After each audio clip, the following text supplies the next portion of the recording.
Obviously pretty happy, I mean, and surprised as well, because I really have kind of been just up in Andorra, really, just yeah, just training, like riding, you know, just enjoying riding my bike, love riding in the mountains. I haven't really done any specific training at all, and that's the first time I've hit that heart rate since Liège, you know. So, yeah, really happy and surprised, and yeah, it bodes well for the rest of the week. What kind of information can you gain from a 4 kilometre test like that?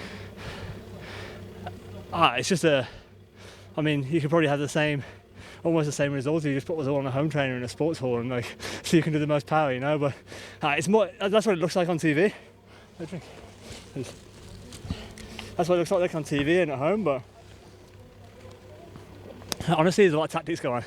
I think that's where you've seen quite big gaps in the overall, because obviously if you go too hard in the bottom or into the steep part, you can lose so much time on the steep part. And then like I talked to Julian, and his advice helped a lot, because he went full, like as hard as he could on the steep part, expecting it to be like easier to the line, and it wasn't, because it was quite a strong headwind in the last part, and it's just, you think it's going to be flat, but just yeah, you just, if you didn't save anything for those last 600 metres, you could lose 15, 20 seconds, you know, if you've got to the top of the steep part cooked. So yeah, it's really, you just got to gauge your effort, and it's very easy to get carried away into something like this as well.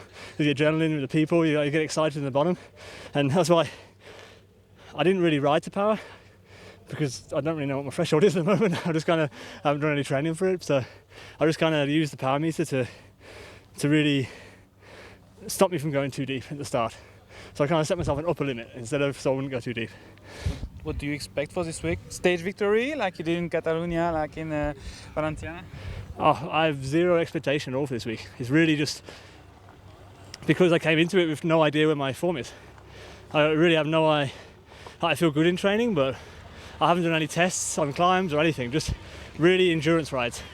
So, but my weight is really good, and yeah, it's a bit different this year, because obviously the aim is the Tour, but also you have the San Sebastian, the Olympics afterwards, you know. So, and that's still 9 weeks away.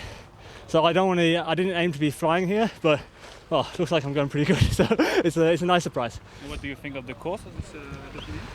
I haven't looked at it too much. You know. It's like I looked at it last night in the race book, and the Dauphiné is always a super aggressive race, and they've definitely designed the course to provoke open, aggressive racing. And it's a really difficult race to control, because you have all these.